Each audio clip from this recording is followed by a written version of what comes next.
अस्सलाम वालेकुम, welcome to day 8 of the course. आज हम बात करेंगे कि आप किस तरह सिर्फ फ्लेक्सबॉक्स का यूज़ करके एक नेविगेशन बार बना सकते हैं। अब फ़र्स्ट ऑफ़ ऑल बात करते हैं कि नेविगेशन बार होता क्या है। अब ये इस डिज़ाइन पे जो मैं ये सबसे ऊपर टॉप पे बॉक्स बना रहा हूँ, इस बॉक्स के अंदर जितनी भी ये चीज़ है, इसको आप नेविगेशन बार कहते हो। अब नेविगेशन बार आपको चाहिए क्यों है? जब कोई भी यूज़र आपकी वेबसाइट पे आता है, आप चाहते हैं कि वो यूज़र आपकी वेबसाइट के दूसरे पेजेस पे जाके भी चीज़ों को एक्सप्लोर कर सके, ठीक है? तो ये आपकी वेबसाइट के जितने भी पेजेस होते हैं, मोस्ट ऑफ द टाइम आप इनके लिंक्स नेविगेशन बार के अंदर ऐड करते हैं। सो आप बेसिकली कह रहे होते हो कि यूज़र आपके अबाउट अस पेज पे जाएगा, या फिर यूज़र आपके सर्विसेज पेज पे जाएगा, या यूज़र आपकी प्राइसिंग के पेज पे जाएगा, right? So navigation bar is basically used कि आपका यूज़र आसानी से आपकी वेबसाइट के अराउंड नेविगेट कर सके। अब हम बात करेंगे कि किस तरह आप सिर्फ फ्लेक्सबॉक्स का यूज़ करके ये नेविगेशन बार पूरा क्रिएट कर सकते हैं। हम स्टेप बाय स्टेप देखते हैं। फर्स्ट ऑफ ऑल आपने इमेजिन करना है कि कितने बॉक्सेस इंक्लूडेड हैं आपके इस पूरे लेआउट के अंदर। तो हम बारी बारी देखते हैं। अब फर्स्ट ऑफ ऑल हमारे पास एक बॉक्स है जो सबसे आउटर बॉक्स है। इस बॉक्स को मैं डिव कह सकता हूँ कि मेरे पास एक सबसे बाहर डिव है, राइट? उसके बाद मेरे पास एक अंदर बॉक्स है जिसके अंदर एक इमेज टैग है और एक h1 है, राइट? सो हमारे पास एक डिव है जो कि अंदर है, और उस डिव के अंदर एक इमेज टैग है और एक h1 टैग है, और इस बॉक्स को हमने यहाँ पे क्लोज कर देना है। फिर सिमिलरली हमारे पास एक बॉक्स है ये सारा, और उसके अंदर एक लिंक है, दूसरी लिंक है, तीसरी लिंक है, चौथी भी लिंक है, पांचवी भी लिंक है, और फिफ्थ हमारे पास एक बटन है।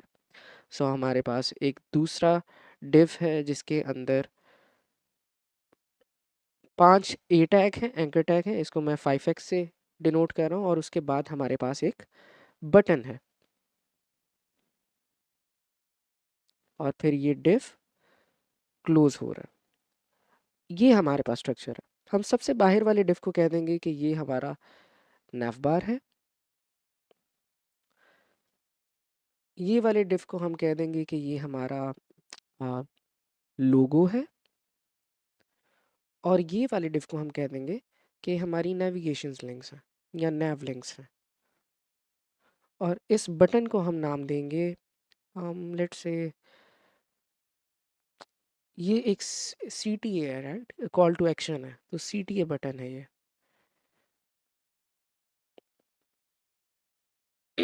अब बारी बारी हम इसको कोड के अंदर देखते हैं कि आप इसको किस तरह ऑर्गेनाइज कर सकते हैं यूजिंग फ्लेक्सबॉक्स। तो पहला स्टेप क्या था कि इमेजिन करना है आपने कि कितने बॉक्सेस हैं। तो आपने इमेजिन कर लिया, आपने लिख भी लिया कि कितने बॉक्सेस हैं एग्जैक्टली। उसके बाद हमने अब देखना है कि हम इन बॉक्सेस को किस तरह कन्वर्ट करेंगे इस नैवबार के अंदर यूजिंग फ्लेक्सबॉक्स।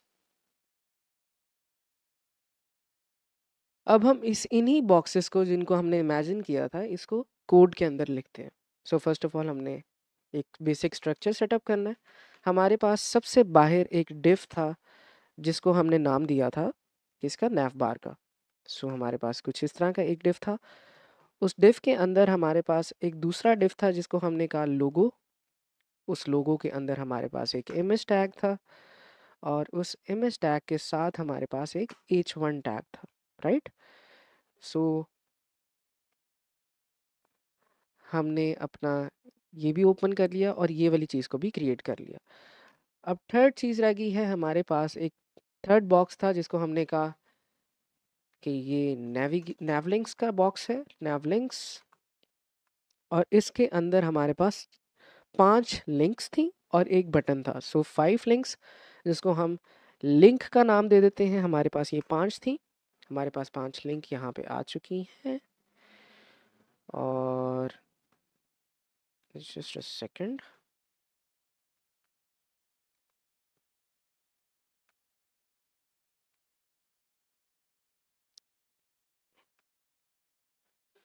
और इसके बाद हमारे पास बिल्कुल लास्ट पे एक बटन था, और उस बटन के अंदर लिखा हुआ था request a demo, right? Request a demo. और इसको भी हम क्लास दे देते हैं एक, कि ये C T O, call to CTA call to action button है, राइट। इस इमेज को हम क्लास दे देते हैं कि ये लोगो इमेज है, और इसका SRC हम बाद में ऐड करेंगे, और इस H1 को हम क्लास दे देते हैं कि ये हमारी ब्रांडिंग है।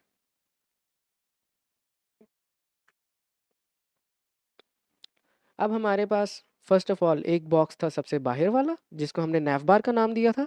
उसके बाद हमारे पास एक लोगो का बॉक्स था जिसके अंदर हमारे लोगो के बारे में इंफॉर्मेशन होगी, और एक थर्ड बॉक्स था जिसके अंदर हमारी सारी की सारी नेविगेशन लिंक्स होंगी, और एक लास्ट पे एक बटन होगा, राइट। अब अगर हम थियोरेटिकली इसको कन्वर्ट करेंगे ना, अगर हम इसको HTML के अंदर कन्वर्ट करेंगे अभी, तो ये किस तरह का दिखेगा, अभी इसके बारे में बात करते हैं। फर्स्ट ऑफ ऑल हमारे पास एक सबसे बाहर डिव है जिसको हमने कह दिया है नेविगेशन, सॉरी नैव बार। इसको हमने कहा है नैव बार, सबसे बाहर वाला डिव है ये, ओके। उसके बाद हमारे पास एक लोगो का डिव है जो कुछ इस तरह का है, इसको हमने कहा है लोगो। उस लोगो के अंदर एक इमेज टैग है, और फिर उसके बाद एक H1 टैग है, राइट। फिर नेक्स्ट हमारा स्टार्ट हो रहा है नेविगेशन लिंक का डिव, और उसके अंदर कुछ लिंक्स हैं। अब लिंक्स हमारी इस तरह आएंगी क्योंकि सारी लिंक्स इनलाइन एलिमेंट्स हैं, राइट। और लास्ट पे हमारे पास एक बटन है जो कि इस तरह आएगा, जिसके ऊपर लिखा हुआ है रिक्वेस्ट डेमो। अब हम क्या चाहते हैं, हम चाहते हैं कि हमारे बॉक्सेस किस तरह शो हो। एक चीज़ हमें लोगो इन्फॉर्मेशन इस तरह शो हो, और हमारी सारी लिंक्स और एक बटन ऐसे शो हो। हमारी लिंक्स यहाँ पे आए, और यहाँ पे हमारा एक रिक्वेस्ट का बटन आए, राइट। और यहाँ पे हमारी बेसिकली इमेज हो, और इमेज के आगे ही हमारे पास हमारी ब्रांडिंग का नेम हो। अगर हम डिज़ाइन पे देखते हैं तो वहाँ पे भी कुछ इस तरह की ही चीज़ है। हमारे पास शुरू के अंदर एक इमेज है, फिर हमारी ब्रांडिंग का नेम है, हमारे लिंक्स हैं, और फिर कुछ बटन है। अब हमने देखना ये है कि हम किस तरह से इस चीज़ को, ये ऊपर वाली चीज़ को इसके अंदर कैसे कन्वर्ट कर सकते हैं। तो हम करेंगे क्या, हम अपने नैव बार को फ्लेक्स डिस्प्ले देंगे। अब इसको जब हम फ्लेक्स डिस्प्ले देंगे तो ये कन्वर्ट हो जाएगा एक रो के अंदर, राइट। जब ये रो के अंदर कन्वर्ट हो जाएगा तो हमारा ये वाला कंटेनर हो जाएगा कॉलम के अंदर कन्वर्ट। तो ये हमारे पास एक पहला कॉलम आ गया, हमारा कॉलम 1। उसके बाद ये भी कॉलम के अंदर कन्वर्ट हो जाएगा, तो ये कॉलम 2 आ गया, ये कॉलम 1 आ गया, तो ये भी कॉलम बिल्कुल ऐसे ही यहाँ पे आ जाएगा। फिर हम क्या करेंगे, इनके दरमियान स्पेस को करने के लिए हम यूज़ करेंगे जस्टिफाई कंटेंट का, जो कि इनके दरमियान हॉरिजॉन्टल स्पेस को कवर करेगा। और इसमें हम स्पेस बिटवीन की वैल्यू का यूज़ करेंगे, जिसके ज़रिए ये बिल्कुल एक दूसरे से अलग हो जाएंगे, राइट। और हम इन दोनों को वर्टिकली सेंटर करने के लिए, यानी कि इस तरह सेंटर करने के लिए हम अलाइन आइटम सेंटर का यूज़ करेंगे। अब इसको बारी बारी देखते हैं कोड के अंदर। सो मैं अपनी फाइल को ओपन कर लेता हूँ, just a second.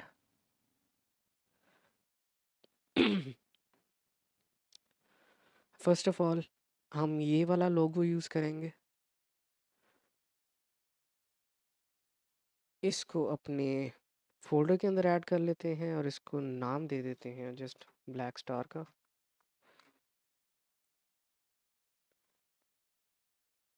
Logo image के SRC के अंदर आ जाएगा हमारा ब्लैक स्टार, और इसकी ब्रांडिंग के अंदर हम वही नेम देंगे जो हमारे डिज़ाइन पे नेम है। तो डिज़ाइन पे नेम है पॉजिटिवस, पॉजिटिवस, पॉजिटिवस। इसी तरीके से हमारे पास जो लिंक्स हैं उसके अंदर हमारे पास एक अबाउट अस की लिंक है। सिमिलरली हमारे पास सर्विसेज की लिंक है,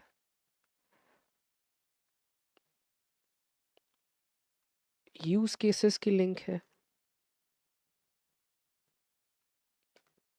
प्राइसिंग की लिंक है हमारे पास, और लास्ट पे हमारे पास एक ब्लॉग की लिंक है, और बटन हमने ऑलरेडी क्रिएट कर लिया। अब इसको हम जाके ब्राउज़र के अंदर देखते हैं कि ये किस तरह का दिख रहा है। ये कुछ इस तरह का दिख रहा है। हमारे पास हमने जो थियोरेटिकली बात की थी कि हमारा HTML पहले कैसे दिखेगा, हमारे पास एक इमेज आएगी, उसके नीचे हमारा H1 होगा, राइट, और उसके नीचे हमारी लिंक्स होंगी, और लिंक के नीचे हमारा एक बटन होगा। अगर आप इधर देखो, हमारा एक इमेज है पॉजिटिविस, उसके नीचे हमारा H1 है, उसके साथ हमारे पास लिंक्स है और एक बटन है, राइट। अब हम बात करते हैं कि हमने बारी बारी इनको कैसे कन्वर्ट करना है। हमने कहा था कि अगर हम नैवबार को कन्वर्ट करेंगे फ्लेक्स के अंदर, तो क्या होगा, हमारा ये वाला डिव और ये वाला डिव कॉलम के अंदर कन्वर्ट हो जाएगा, राइट। सो हम यहाँ पे लिंक टैग का यूज़ करते हैं और हमारी एक स्टाइल की शीट बनाते हैं, style dot C S S, और ये फाइल को हम यहाँ पे क्रिएट कर लेते हैं, style dot C S S. सबसे पहले border box, sorry box sizing, border box, और बॉडी की पैडिंग और मार्जिन्स को ख़त्म कर लेते हैं, पैडिंग भी ज़ीरो और मार्जिन भी ज़ीरो। अब हमने बात करनी है, हमने फर्स्ट ऑफ ऑल अपने नैव बार को पकड़ना है और इसको कहना है डिस्प्ले फ्लेक्स।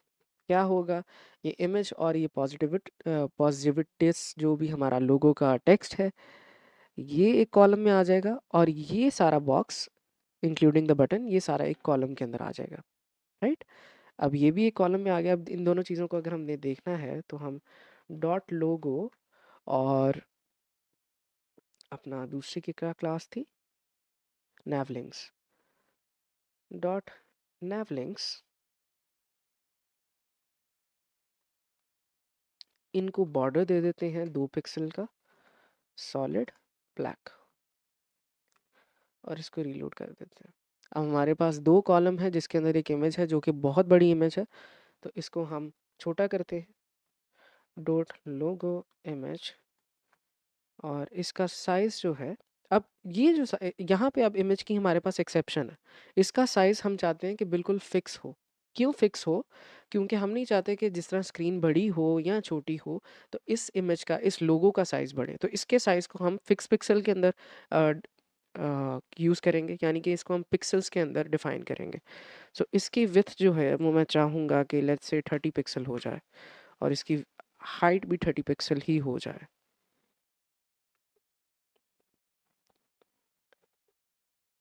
अब दूसरी चीज़ क्या है, ये लोगो वाला जो डिव है, अब इमेज तो एक इनलाइन एलिमेंट है, लेकिन प्रॉब्लम क्या है, हेडिंग जब स्टार्ट होती है तो वो न्यू लाइन से स्टार्ट होती है, लेकिन हमारे डिज़ाइन के अंदर हमारे पास ये दोनों चीज़ें इकट्ठी नज़र आ रही हैं। तो हम करेंगे क्या, हम लोगों को भी डिस्प्ले फ्लेक्स दे देंगे, यानी कि हमारा जो डॉट लोगो है ये भी डिस्प्ले फ्लेक्स है। अब यहाँ पे आपने अगर इस चीज़ को कंसाइज करना है, ये भी हम देखते हैं कैसे करेंगे, लेकिन अभी हम अलग अलग कर रहे हैं। तो ये भी फ्लेक्स है, इस तरह ये दोनों चीज़ें साथ में आ जाएंगी। और अगर हमने इनको वर्टिकली सेंटर करना है तो हम क्या कहेंगे, सिंपली अलाइन आइटम सेंटर। इससे ये दोनों चीज़ें वर्टिकली सेंटर भी हो गई हैं, ये दोनों कॉलम बिल्कुल सेंटर में आ गए हैं, राइट। अब हमने इनके दरमियान, या तो हम एक प्रॉपर्टी है गैप, इसका यूज़ करके इनके दरमियान में गैप डाल सकते हैं। फॉर एग्जांपल मैं कह सकता हूँ कि इनके दरमियान 20 पिक्सल का गैप है, राइट। हम इस तरह भी गैप डाल सकते हैं, या फिर हम ये कर सकते हैं कि इसको H1 को पकड़ के कह सकते हैं कि मार्जिन लेफ्ट इसका कुछ ना कुछ दे दो, राइट। हम सिंपल करते क्या है, हम गैप का यूज़ करेंगे कि इनके दरमियान, जस्ट अ सेकेंड, इनके दरमियान 1 M का गैप है, राइट। क्या 1 M का गैप ज़्यादा है, बहुत ज़्यादा। सो 0.8 M का गैप है इनके दरमियान, और इस बॉक्स के अंदर पैडिंग है 1 M की, let's say 1 M वैसे बहुत ज़्यादा, हम करते ये हैं कि 0.5 एम की इसकी पैडिंग है टॉप बॉटम से और 1 एम की इसकी पैडिंग है राइट और लेफ्ट से। ये भी ज़्यादा है, 0.2 और 0.6। तो कुछ इस तरह। अब नेक्स्ट हमने देखना है कि हमने इन चीज़ों को सेंटर कैसे करना है।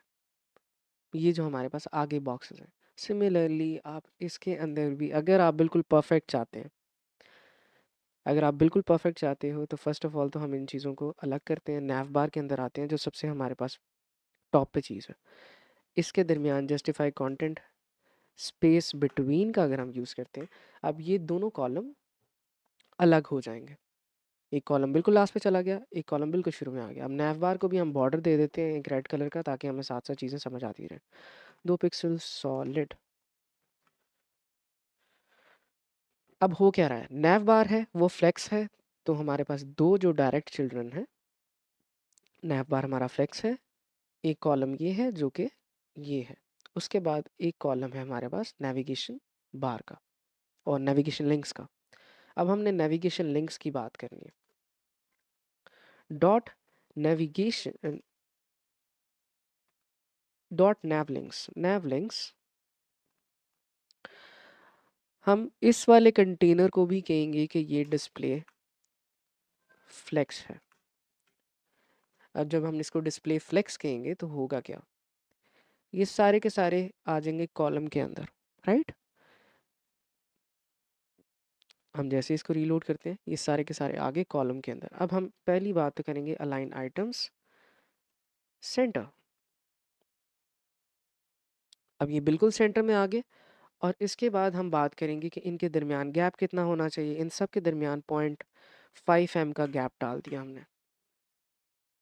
अब ये थोड़े थोड़े से अलग हो गए हैं, राइट, थोड़े ज़्यादा होने चाहिए। 0.8 m का गैप डाल दें इन सब के दरमियान। और इस बटन के अंदर जिसको हमने कहा था CTA बटन, इसके अंदर हम पैडिंग इंक्लूड कर देते हैं 1 m और 1.5 m की, राइट। अच्छा, अब आपने बटन्स जब भी क्रिएट करने हैं ना, इसकी भी एक अच्छी प्रैक्टिस ये है कि आप टॉप बॉटम की पैडिंग को ज़्यादा टॉप बॉटम की पैडिंग कम रखें और जो लेफ़्ट और राइट की पैडिंग है उसको ज़्यादा रखें। अब जिस तरह यहाँ पे टॉप और बॉटम की पैडिंग है, ये है 1 m और 1.5 m है हमारे लेफ़्ट और राइट की पैडिंग, ओके।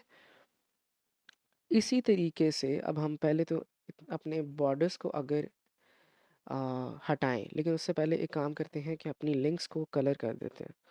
जो हमारी लिंक है उनका जो कलर है वो है ब्लैक,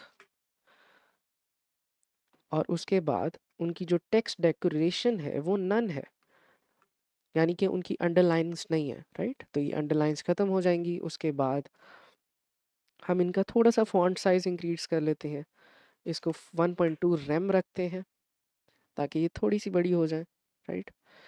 और अब अपने डिज़ाइन पे जाते हैं और इसको देखते हैं कि हमने कितना कर लिया। अब अगर हम यहाँ पे देखते हैं तो हमारे पास हमारे बटन के अराउंड एक बॉर्डर है ब्लैक कलर का, तो हम इसके अंदर एक बॉर्डर डाल देंगे ब्लैक सॉलिड 1 पिक्सल, बिल्कुल पतला सा बॉर्डर है ये, राइट। और उसके बाद इस बॉर्डर का रेडियस जो है उसको थोड़ा सा डिफाइन कर देंगे। बॉर्डर रेडियस आप डिफाइन करते हैं कि आपके जो कॉर्नर्स हैं वो कितने राउंडेड हैं। तो अगर मैं यहाँ पे 1 m लिखता हूँ तो ये बहुत ज़्यादा राउंड हो जाएगा, राइट, कुछ इस तरह से। मैं ये नहीं चाहता, मैं चाहता हूँ कि कुछ 0.7 तक राउंड रहे। और उसके बाद हम क्या करेंगे, लास्टली अब अगर आप देखें इस चीज़ को तो यहाँ पे जो ये हमारा नैव बार है, इसकी राइट साइड पे भी बिल्कुल स्पेस है और लेफ़्ट साइड पे भी बिल्कुल स्पेस है। तो इसके लिए आप करोगे क्या, एक तो ये है कि आप मेनली जो आपका टॉप वाला बार है उसके इर्द गिर्द आप लोग मार्जिन्स डाल दो। ठीक है, आप कर सकते हैं, लेकिन इससे भी बेटर तरीका ये है कि आप ये जो सारा चीज़ है इसको कट करके एक मेन कंटेनर के अंदर डालें, और इस मेन कंटेनर के अंदर अब आपकी सारी वेबसाइट बनेगी। क्यों? क्योंकि जो ये स्पेस है ये नीचे भी आ रही है, ठीक है। तो इसको हमने सारे को मेन कंटेनर में डाला। सबसे ऊपर हमने मेन कंटेनर की विड्थ को डिफाइन करना है। हम चाहते हैं कि हमारे मेन कंटेनर की जो मैक्स विड्थ है वो है लेट्स से 92%, राइट। ये 92% है। अब जितना भी सारा नीचे हमारे पास अंदर सारा सामान है ये 92% के अंदर ही आएगा। लेकिन अब हम चाहते हैं कि हमारा जो मेन कंटेनर है वो सेंटर हो जाए अपनी बॉडी के। बॉडी तो 100% है ना, तो हम क्या करेंगे, मार्जिन 0 ऑटो। अब मार्जिन 0 का मतलब है कि टॉप बॉटम से हम कोई मार्जिन नहीं चाहते, तो कोई स्पेस नहीं आएगी। ऑटो का मतलब है कि 50% लेफ्ट साइड पे मार्जिन हो जाए और 50% राइट साइड पे हो जाए। तो होगा क्या कि हमारा ये सेंटर के अंदर आ जाएगा। ओके। अब इसके बाद हम बात करते हैं कि अपने बटन को थोड़ा सा और ऑर्गेनाइज कैसे करना है। अपने बटन के अंदर ही आके हम कहते हैं कि इसके अंदर जो बैकग्राउंड कलर है ये वाइट है, बिल्कुल वाइट है। इसको रीलोड करते हैं। अब हमारा बैकग्राउंड कलर बिल्कुल वाइट है। उसके बाद जो इसके अंदर टेक्स्ट है उसके फॉन्ट साइज को थोड़ा सा इंक्रीज करते हैं, बिल्कुल थोड़ा सा। ओह, ये तो बहुत ज़्यादा हो गया। 1.1, ये भी ज़्यादा ही है। इसको 1 रैम ही रहने देते हैं। तो बाय डिफ़ॉल्ट ये 1 रैम ही है। इसके अलावा हम क्या कर सकते हैं, हम्म अगर देखा जाए तो काफ़ी वैसे हो ही गया। जो लिंक्स के अंदर हमारे गैप है वो थोड़ा है, लिंक्स के गैप को ज़्यादा कर देते हैं। नैव लिंक के अंदर जो हमने गैप दिया था इसको 1 m कर देते हैं ताकि ये थोड़ा और आ जाए इधर। और ये जो सारे बॉर्डर्स हमने ऐड किए हैं ना अब अपने बॉक्सेस के अराउंड, ये सारे बॉर्डर्स को हम निकाल देते हैं।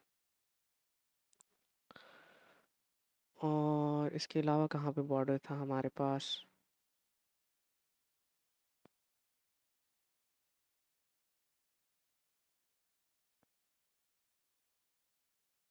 नैव बार के अंदर बॉर्डर है और नैव लिंक्स के अंदर बॉर्डर है। इन चीज़ों को ख़त्म कर देंगे, राइट। अब हमारे पास ये एक सिंपल नेविगेशन बार क्रिएट हो गया, राइट। अब ये और ये चीज़ बहुत ज़्यादा सिमिलर है अगर आप दोनों को देखो। ये सारा का सारा नेविगेशन बार हमने सिर्फ और सिर्फ फ्लेक्स बॉक्स के ज़रिए क्रिएट किया है। इसी तरीके से फ्लेक्स बॉक्स के ज़रिए आप बाकी भी बहुत सारी चीज़ों को क्रिएट कर सकते हैं। जिस तरह इसी वेबसाइट के अंदर ये टोटल वेबसाइट पूरी की पूरी फ्लेक्स बॉक्स में बनी है जो मुझे नज़र आ रहा है। हमारे पास ये बॉक्स है जिसके अंदर एक कॉलम ये है, एक कॉलम ये है, फिर जो ये वाला कॉलम है इसके ऊपर भी फ्लेक्स बॉक्स ही अप्लाइड है और वो कॉलम के अंदर है। तो एक रो ये है हमारे पास, एक रो ये है और एक रो के अंदर हमारे पास ये बटन है। सिमिलरली ये भी फ्लेक्स है और हमारे पास ये सारे कॉलम्स हैं। सिमिलरली ये भी फ्लेक्स है, हमारे पास ये कॉलम है और एक ये कॉलम है। और ये भी फ्लेक्स है, रो ही। और इसके अंदर कुछ सर्टेन साइज हमने अपनी कॉलम का डिसाइड किया और उसको कह दिया है कि ये रैप कर दो, राइट। तो जो भी नेक्स्ट रो हो, नेक्स्ट कार्ड होगा वो अगली रो से स्टार्ट होगा। अब ये सारी की सारी वेबसाइट आपकी फ्लेक्स बॉक्स पे बनी हुई है। इसी से आपको पता लग रहा होगा कि आपका फ्लेक्स बॉक्स का जो लेआउट का एक ये एलिमेंट है ये कितना इम्पॉर्टेंट है। तो फ्लेक्स बॉक्स के ऊपर आप अच्छे से बिल्कुल अपनी ग्रिप रखें, इसको जितना प्रैक्टिस कर सकते हैं उतना करें। और जिस तरह मैंने ये नेविगेशन बार बनाया है, अब आपको असाइनमेंट के अंदर इसी तरह का नेविगेशन बार क्रिएट करके देना है। ओके, जिसके अंदर एक लोगो होगा, एक उसकी ब्रांडिंग की नेम होगा, उसके बाद कुछ लिंक्स होंगी आपके पास और लास्ट पे कुछ बटन होगा। ओके, आई होप आपको इस चीज़ की बिल्कुल अच्छे से समझ आ गई होगी। And with this I will end this video. अल्लाह हाफिज़।